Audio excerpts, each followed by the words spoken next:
behind me it's absolutely raining. There's rain on the lens. But today we have a P38 Range Rover to play with. Now what we're going to do in this video is go for a little drive in it. I'm not going to take it seriously off-roading. I'm not going to do anything crazy in it. I just want a bit of experience in one of these P38s. Considering these are cheap these days, I want to go and enjoy it. I want to go and experience it, show you a few bits that I found that are really exciting, and see if we can find some sort of mud and stuff. Obviously this isn't my P38, so I'm not going to go crazy in this video, but come with me for a drive in this P38 I have today.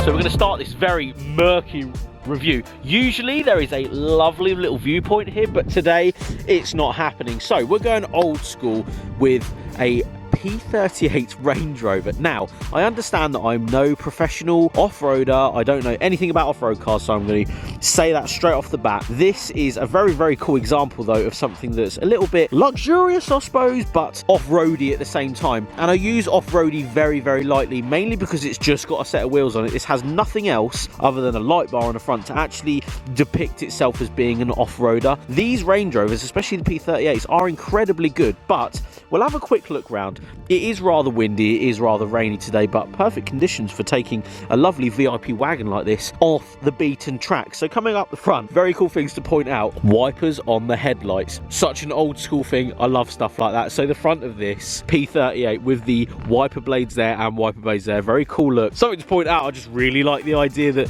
there's wipers on the headlights. Again, 1996 this car is, so you're going back quite a way now. Old technology, but the technology that was there is very, very cool. Wipers on the headlights, something to point out. This one has a light bar on the front of it that's been screwed on. Again, this is used for sort of off-roading but daily driving at the same time, so something at night that the owner can use to see what's in front of him when he's off-roading. Now we'll come around to the side. As you can see, has aftermarket wheels on it, readily available on eBay to buy these black sort of modular wheels with the BF Goodrich mud terrain TA tyres on them. You'll see in a minute that although I've only gone down a beaten track, as you can see, nice bit of mud up the side of the truck, they do a very good job. This has the air ride on it as well from the factory, so this one must say is working fantastically, and it's actually sat at normal road height at the moment. I will show you guys in a minute all the way down and all the way up positions, because it has around, I think, 4 inches of lift up and down on one of these. Something to point out though, if you do want one of these,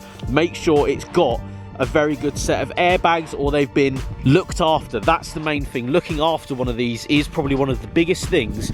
This one, as well as the wing comes in, has got side exit exhaust. Both sides have actually been cut off and those have been put on, so it doesn't actually change the sound of this thing at all, but it does make it look a bit cooler. Side exit exhaust. Very, very exciting. We've got the 2.5 litre diesel BMW lump in this. You are after one. The diesel one is a fantastic one, and it still retains around 20 mpg, which isn't too bad. Coming around this side, I've got a tow bar as well for jet skis and stuff in the summer. So sick. So sick. I like the idea of the side exit exhausts on this thing. Again, mud terrain tyres, but I will take you back round. Really do like the shape of these Range Rovers. They're so cool. Say this is 1,500 quid, this thing. That's a pretty good deal, I think.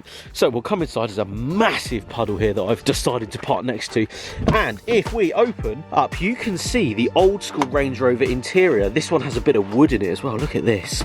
Genuine wood, or plastic wood maybe. It has the black leather interior though, cool from this era. Heated seats as well, which is a very cool thing. And I will step in, just to get you guys out of the disgusting weather we have today. Driving position, massive chunky steering wheel, and it has buttons for what is the cruise control in this one. Now as we start the car up, it actually has 162,000 miles on it, so something to note. This is what one's like with 162,000 miles on it. But as I've just said about the air ride system, as you can see, it's lit up now, so you have normal sort of road driving mode and height just there. You can actually push up and down on this, but it will automatically go back to its sort of road setting depending on how fast you're going. But if we push that button, it actually holds any height you fancy. So we're all the way up to the top. Again, this will give around, I think it's 4 inches of lift, but please let me know in the comments below if I am wrong. You go back down all the way to sort of motorway settings, so it drops the car a little bit more, and then you've got sort of loading mode or low mode. You have to buy one with this sort of cared for, I think. You can do that if you so wish to, because you can actually swap out the air ride system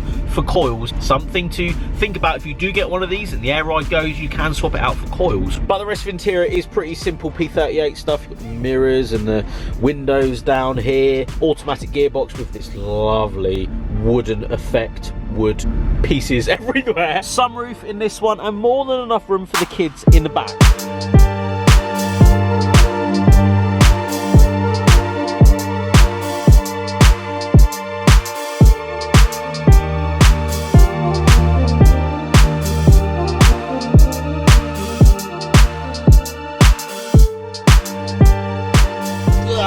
What a rather disgusting day, but a good day to take one of these luxury off-road thingies out. This is sort of like a cross between both a luxury automobile and an off-roader. Now, just letting the glow plugs go. Here we go. Ready?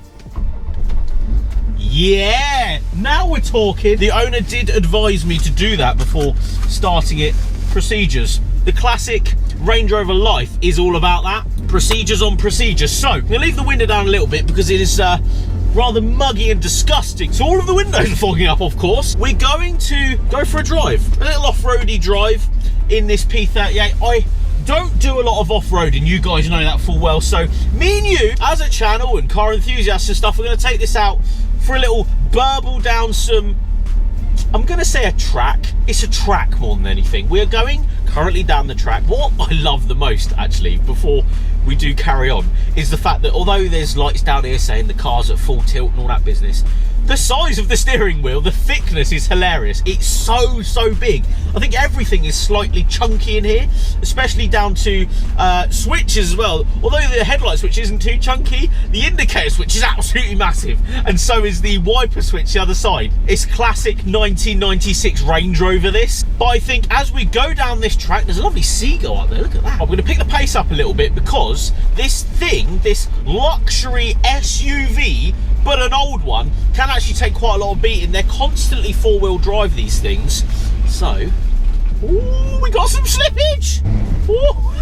Right, this thing is not on the standard wheels and tyres, as you can see. It's actually on some mud tyres, some quite big ones actually. They fit really well with the bodywork, but it's actually doing a phenomenal job. I'm not saying that I know what I'm talking about, especially when we're going off-roading. I ain't got a clue. I've done a little bit of off-roading in the past, but nothing out of the ordinary, nothing to really define me as a professional off-roader or anything.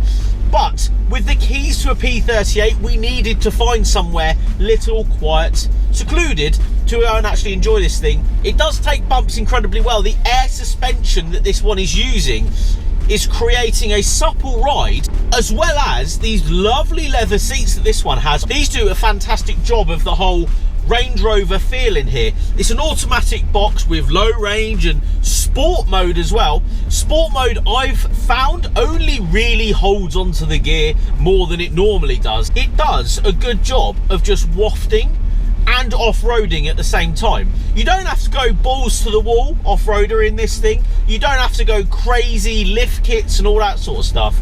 You can buy one of these with relatively good service history and, oh, we're sliding! Woo!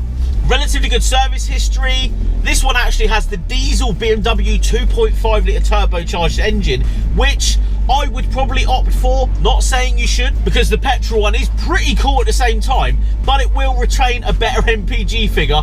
Calling on MPG figures, let's just go through, shall we, as we're here. 20 MPG on this shoot we're getting. Although we're going slowly, I'm not revving the nuts out of it. You'll only really ever see that. I think I was talking to the owner about this. You will only ever really see around 20, maybe less than 20.